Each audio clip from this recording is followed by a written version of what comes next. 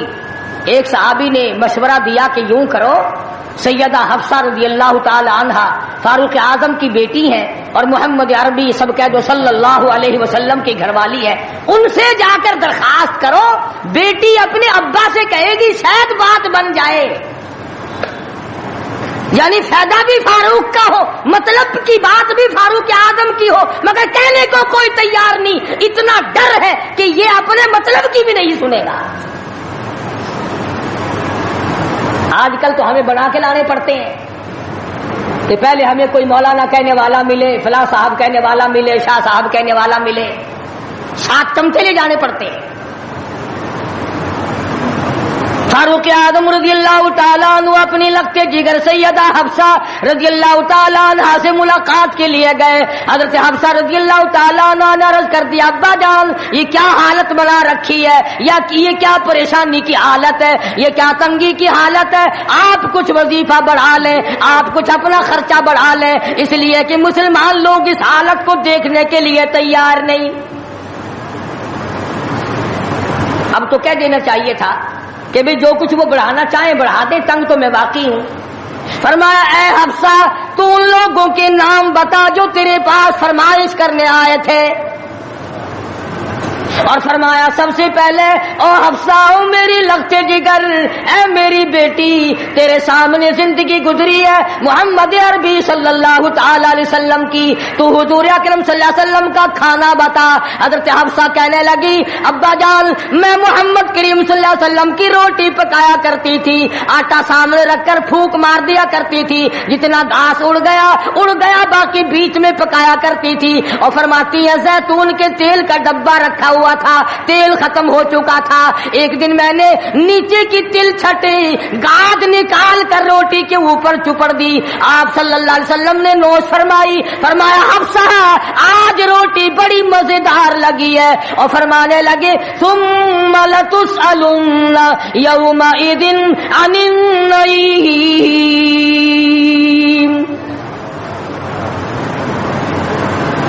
فاروق اعظم رضی اللہ تعالیٰ عنہ فرمانے لگے اے حفصہ میرے تیرے نبی نے، میرے تیرے محبوب نے دنیا میں یہ کھانا کھایا ہو اور میں ان سے الگ کھانا تلاش کروں، میری ان کی ملاقات کیسے ہوگی؟ اور فرمایا اے حفصہ بستر بتا محمد کریم صلی اللہ تعالی علیہ وسلم کا۔ فرمانے لگی ایک ٹاٹ کی لمبی ساری چادر بنی ہوئی تھی، دوپہر گرمی میں اس کو 4 طے کر کے بچھا لیا جاتا تھا، سردیوں میں آدھا نیچے آدھا اوپر اوڑھ لیا جاتا تھا۔ فاروق اعظم رونے لگے حفصہ محمد کریم صلی اللہ علیہ وسلم اس حالت میں رخصت ہو گئے، اور پھر آپ نے پوچھا اے حفصہ آخری وقت میں مدنی کریم صلی اللہ علیہ وسلم کے بدن مبارک پہ لباس کیسا تھا؟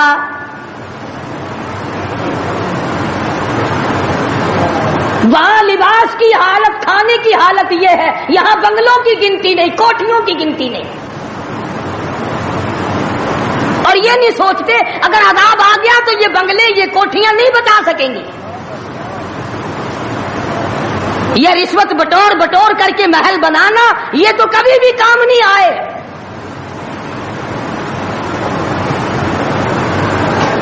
لوگوں کے ذہن کو گندا کرنے کے لیے طریقہ کار بنا رکھے ہیں. خدا کی بات پرس سے کون پیچھے رہ سکتا ہے؟ جب وہ پکڑتا ہے پھر توبہ کی مہلت نہیں دیتا. فرعون کے سر میں 400 سال تک درد کبھی نہیں ہوا, نزلہ کبھی نہیں ہوا.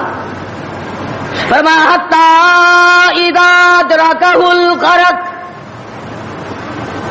جب آیا نا دریا کے بیچ میں تو لگا ایک غوطہ اور یوں اوپر کو آیا, بڑا بزدل تھا, کہنے لگا آمنت انہ لا الہ الا الذی آمنت بہ بنو اسرائیل وانا من المسلمین. میں رب العالمین کو مانتا ہوں, میں بنی اسرائیل کے رب کو مانتا ہوں. آواز آئی جبریل اس کے منہ میں گانا ٹھونس دے. یہ اب مجھے ماننے لگا ہے جب میں نے پکڑ لیا. میری پکڑ کے وقت ماننا یہ تو کہ ماننا نہ ہوا. کوٹے میں کتنا بڑا عذاب آیا, سینکڑوں آدمی مر گئے, کتنے لاپتہ ہو گئے. چاروں طرف خلقت خدا کی پریشان ہے. بس ایک ہی آواز آ رہی ہے, تیاری کرو, مکان چمکاؤ, دکان چمکاؤ, بازار چمکاؤ. دندہ بے شک نہ ہو پر چمکائے رکھو. تو جیسے عورتوں میں بیماری نہیں پھیل جاتی, 80 سال کی بڑھیا سرخی لگا کے چل دیتی ہے. چمک, کارنامے کی چمک پیدا کرو, اعمال کی چمک پیدا کرو, ایمان کی چمک پیدا کرو. محمد کریم صلی اللہ علیہ وسلم کے نظام کو چلا کر وہ چمک پہ دھمک پیدا کرو, وہ ترقی پیدا کرو کہ دنیا کی قوم کو پتا چل جائے کہ یہ اللہ اور اس کے رسول کے ماننے والے بن گئے. اب ان سے خطرہ کھاؤ. تمہیں معلوم ہے فاروق کے ایک ایک کپڑے میں پیون تو 12 تھے, پیٹ میں روٹی جو کی تھی, مگر چاروں طرف کے کافر کڑپا کرتے تھے, لرزتے تھے کہ اگر فاروق کا ادھر سے گزر بھی ہو گیا تو بات بگڑ جائے گی. یہاں تک حالات بنے صحابہ کرام کے, اللہ تعالیٰ کی کروڑ رحمت نازل ہو, صحابہ کرام کی قبروں پر آمین کہو کہ 5 لاکھ کے مقابلے میں 5 محمد کے غلام کامیاب ہو گئے.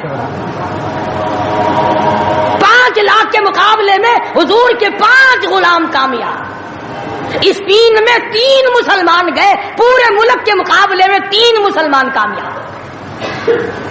وہ مسلمان تھے صحیح معنوں میں.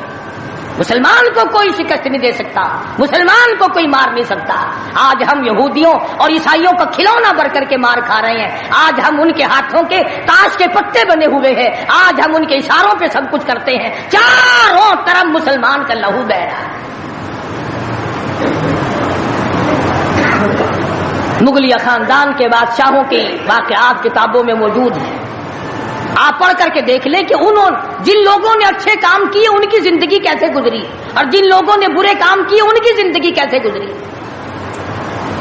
لوگ ان کا نام لینا بھی گوارا نہیں کرتے. کیا بات تھی. سلطان عالمگیر رحمت اللہ علیہ جہاں بادشاہ وقت تھا, جہاں پورے ہندوستان کا مالک تھا, وہاں مدنی کریم صلی اللہ علیہ وسلم کی 5000 حدیث تو زبانی یاد تھی. بادشاہ کو 5000 حدیث زبانی یاد تھی.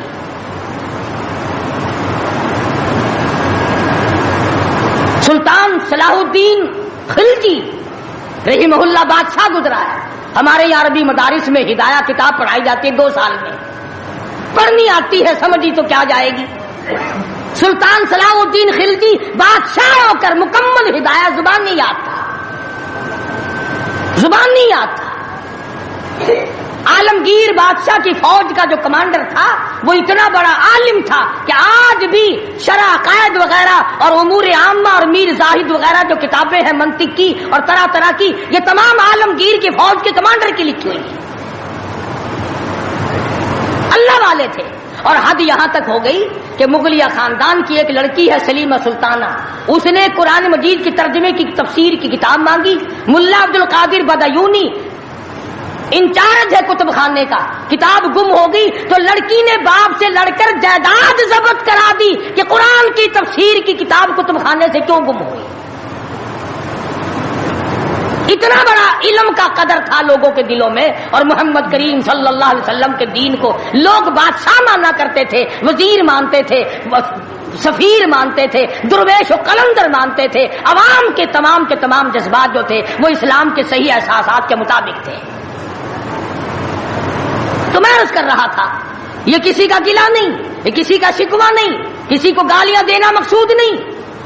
اگر اتنی بات کہہ دوں تو کوئی بیجا نہ ہوگا کہ حرف آئے نہ کہیں، حرف آئے نہ کہیں ان کی مسیحائی پر، حرف آئے نہ کہیں ان کی مسیحائی پر، اور درد اتنا تو نہ تھا تیری دوا سے پہلے، یہ تو بہت زیادہ کڑوی ثابت ہوئی تیری دوا، یہ تو پہلے درد سے بھی زیادہ درد ہو گیا، تو نے یہ کیسی دوا پلا دی۔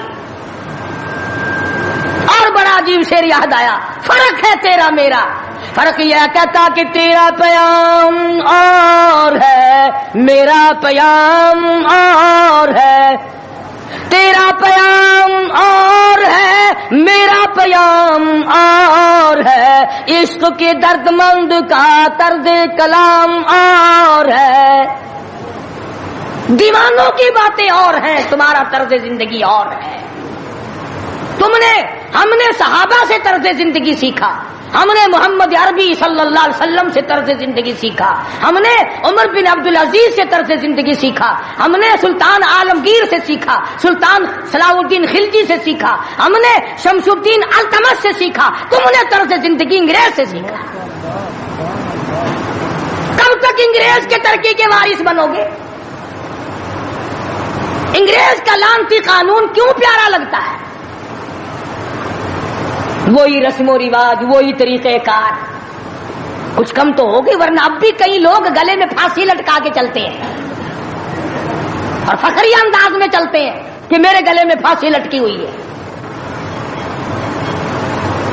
جو لباس یہودی کا ہے، جو لباس ایک عیسائی کافر کا ہے، وہ مسلمان کے لیے زیب نہیں، کامیابی کا ضامن نہیں ہو سکتا۔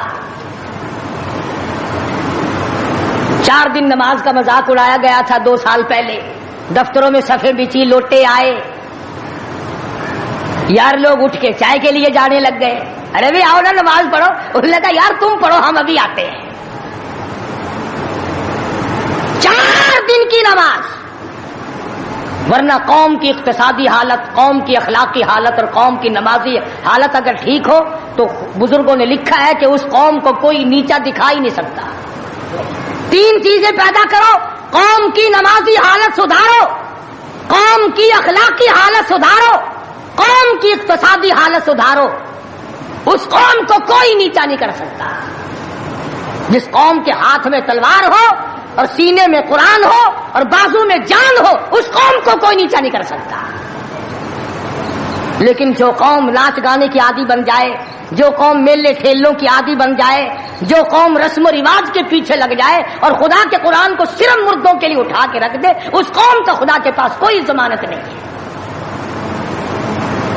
میں یہ عرض کر رہا ہوں کہ چاروں طرف مسلمانوں پہ مصیبت ہی مصیبت ہے، اپنے ملک میں بھی، کوٹے میں، راولپنڈی میں، فلسطین میں، ایران عراق میں، افغانستان میں، سری لنکا میں، چاروں طرف مسلمانوں پر عذاب آیا ہوا ہے۔ تو ہمیں اللہ میاں سے ڈرنا چاہیے، ہمیں خوف کھانا چاہیے، ہمیں دعا مانگنی چاہیے، ہمیں سجدے میں پڑھ کے رونا چاہیے، ہمیں جھنڈیاں لگا کر ناچ نہیں کرنا چاہیے، اور جو ایسا کرتے ہیں وہ غلط ہے، جو کراتے ہیں وہ بھی غلط ہے۔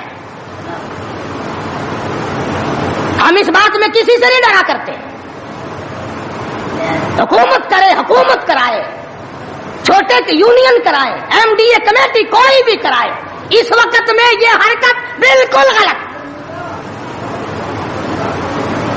تم کو سکھایا کسی نے ہے یہ کہ قوم کو کھیل تیشے میں، کھیل تماشے میں پھنسا کر اپنا الو سیدھا کرنا چاہتے ہو؟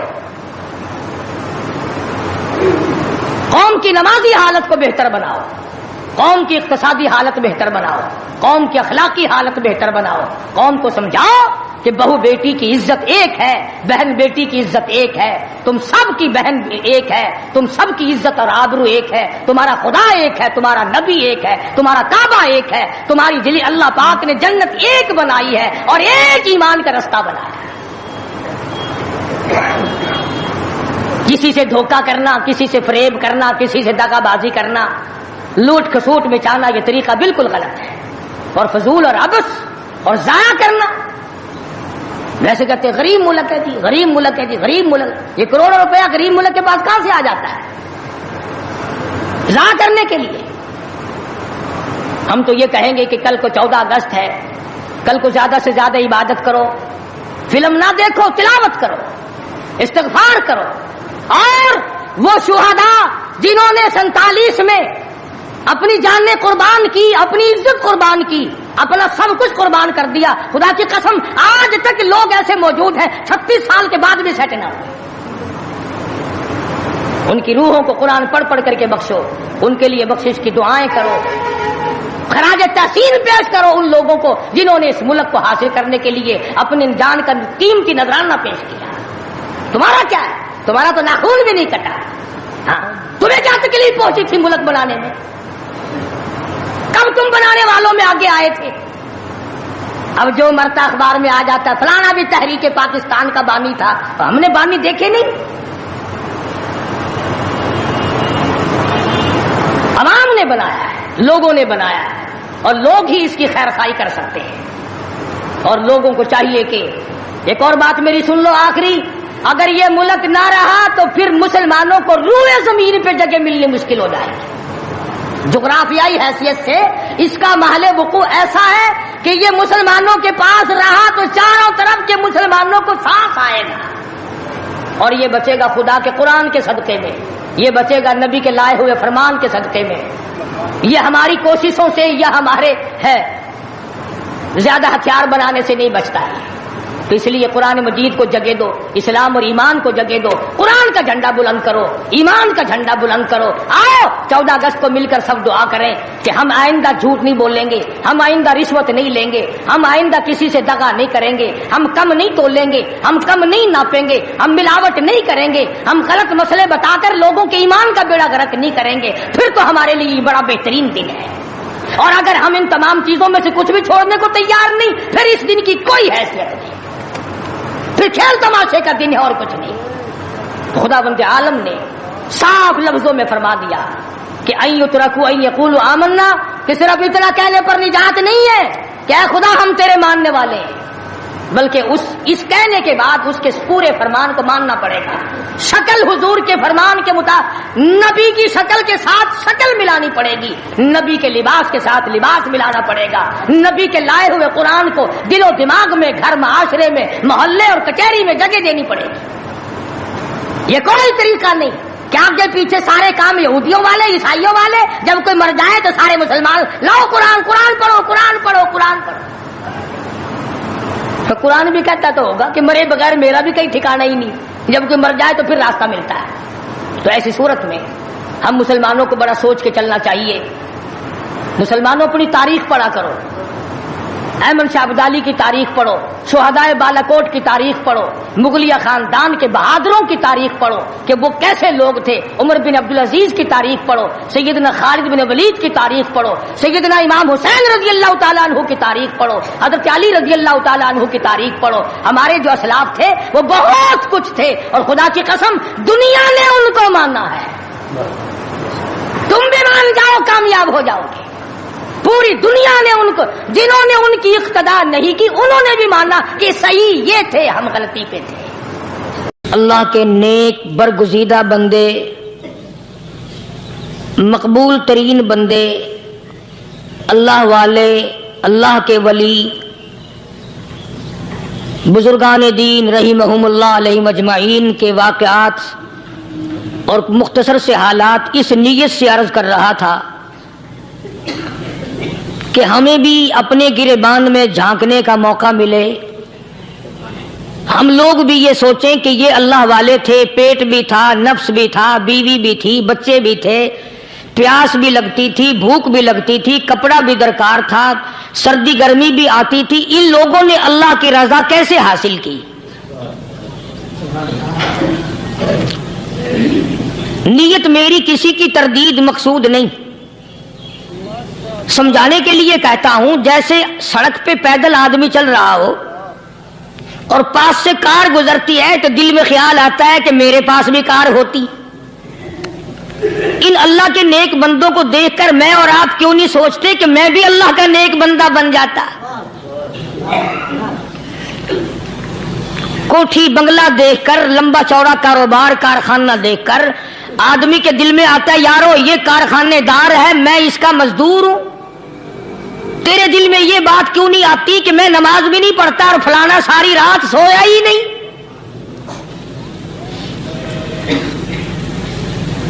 ہم لوگ اپنے معاملات میں، اپنے کردار کے بارے میں آخر کب سوچیں گے؟ وہ کون سی نئی زندگی ملے گی؟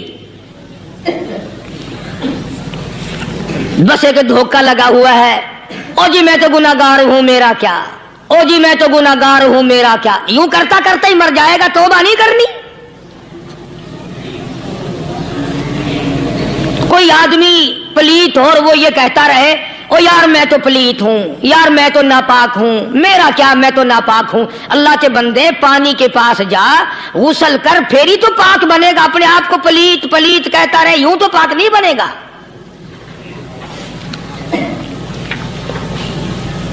یہ اللہ والے جو ہوتے ہیں آدمی کے اندر کو ٹھیک کرتے ہیں۔ جیسے ڈاکٹر کہتا ہے کہ اگر بلڈ پریشر کے مریض ہو تو نمک نہ کھاؤ، شوگر کے مریض ہو تو میٹھا نہ کھاؤ، باغی کے مریض ہو تو آلو نہ کھاؤ۔ اللہ والا کہتا ہے اگر تمہارے اندر شرک کی بیماری ہے تو خدا کے دروازے کے سوا کہیں نہ جاؤ۔ اللہ والے اندر کا علاج کرتے ہیں، روحانی علاج کرتے ہیں، اس بیماری کا علاج کرتے ہیں جو قبر میں کام آئے گی۔ جب اللہ والوں کی مجلس میں بیٹھو گے تو وہ تمہیں یہ بتائیں گے کہ نبی کی سنتوں کے پھول چھوڑ کر بدعت کے کانٹوں کی طرف نہ جاؤ۔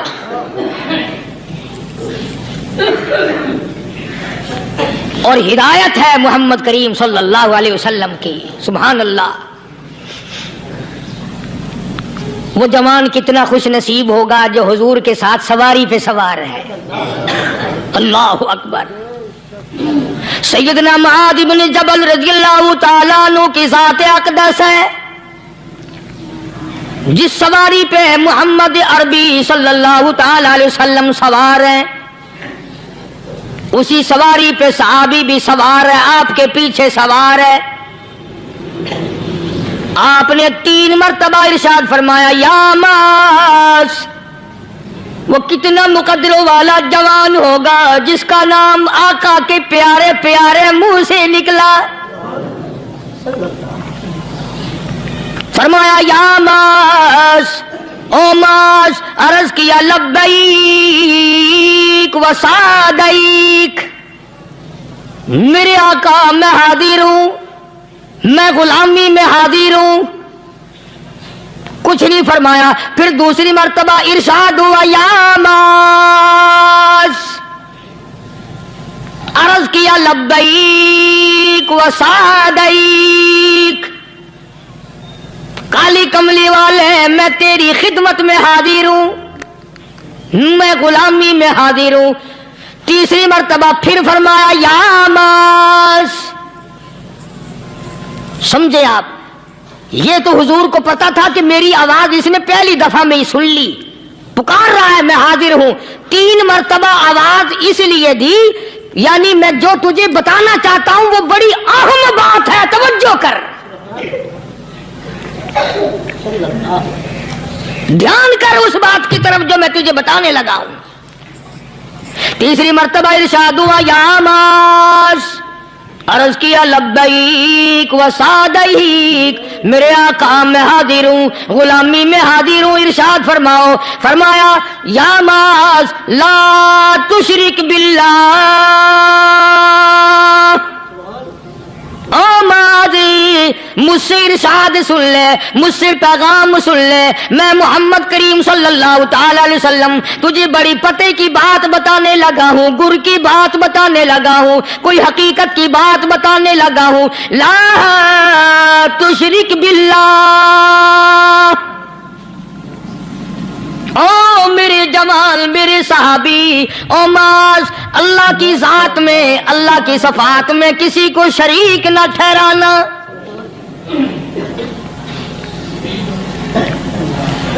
کسی کو بگڑی بنانے والا نہ سمجھنا، کسی کو پریشانی دور کرنے والا نہ سمجھنا، زندہ کرنے والا، مارنے والا، فقیر بنا دینے والا، فقیر کو شہنشاہ بنا دینے والا اس کے سوا کوئی نہیں۔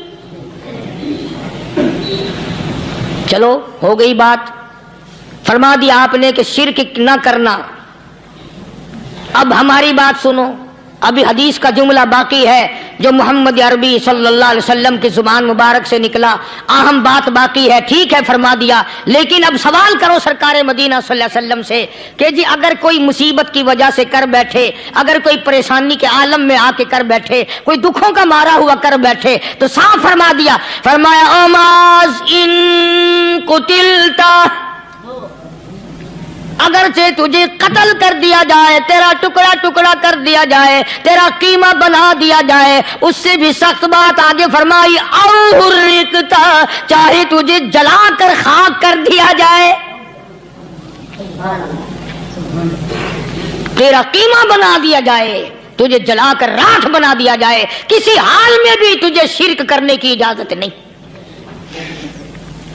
اور ایک اور بات میرے سے سن کر پکا کے لے جاؤ، چوری کرنے والا ساری عمر چوری کرتا ہے، لیکن کبھی ایسا دن اس کی زندگی میں نہیں آیا ہوگا جب وہ یہ کہے کہ میں عبادت کر رہا ہوں۔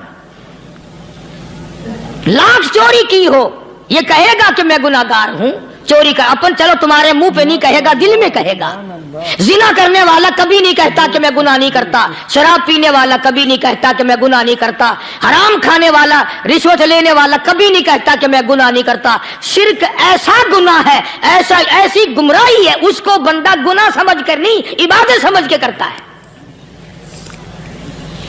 اور ارشاد فرمایا محمد عربی صلی اللہ علیہ وسلم نے کہ شرک کرنے والے کو توبہ کی توفیق نہیں ہوتی، وہ اس کو برا سمجھے تو توبہ کرے، جب وہ اس کو برا سمجھتا ہی نہیں تو گناہ سمجھتے ہی نہیں تو توبہ کائے کی کرے گا وہ۔ میں عرض کر رہا تھا کہ یہ جو اولیاء کرام ہیں، بزرگان دین ہیں، اللہ والے ہیں، یہ شرک کی لعنت سے آدمی کو بچانے کے لیے ساری زندگی کوشاں رہتے ہیں۔ حدیث پاک میں آتا ہے، ارشاد فرمایا محمد کریم صلی اللہ علیہ وسلم نے کہ جب آدمی گناہ کرتا ہے، فرمایا ان فی الجسد لمضغۃ اذا صلحت صلح الجسد كله واذا فسدت فسد الجسد كله الا وهي القلب، او كما قال النبي صلی اللہ علیہ وسلم۔ ارشاد فرمایا آدمی کے بدن میں ایک گوشت کا ٹکڑا ایسا ہے کہ جب وہ ٹھیک ہو جائے تو سارا بدن ٹھیک ہو جاتا ہے، جب وہ بگڑ جائے تو سارے بدن کا نظام بگڑ جاتا ہے۔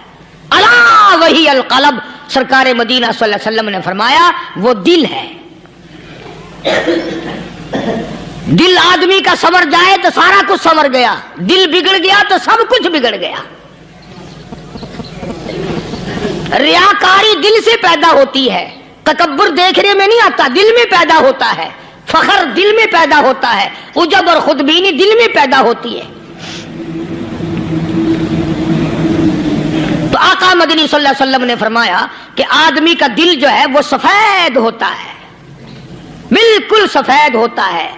جب بندہ گناہ کرتا ہے تو ایک چھوٹا سا سیاہ کالا نقطہ اس کے دل پہ لگ جاتا ہے، پھر دوسرا گناہ کرتا ہے، پھر دوسرا نقطہ لگ جاتا ہے، پھر تیسرا گناہ کرتا ہے، پھر تیسرا نقطہ دل پہ لگ جائے، حتیٰ کہ اس کا دل سارا کالا ہو جاتا ہے۔ اور جب سارا دل کالا ہو جاتا ہے تو اس کے دل کے اندر پھر حق سمجھنے کی گنجائش نہیں رہتی، پھر وہ اتنا بگڑتا ہے، اتنا بگڑتا ہے کہ خلاف شرع کام کو وہ عبادت کہتا ہے۔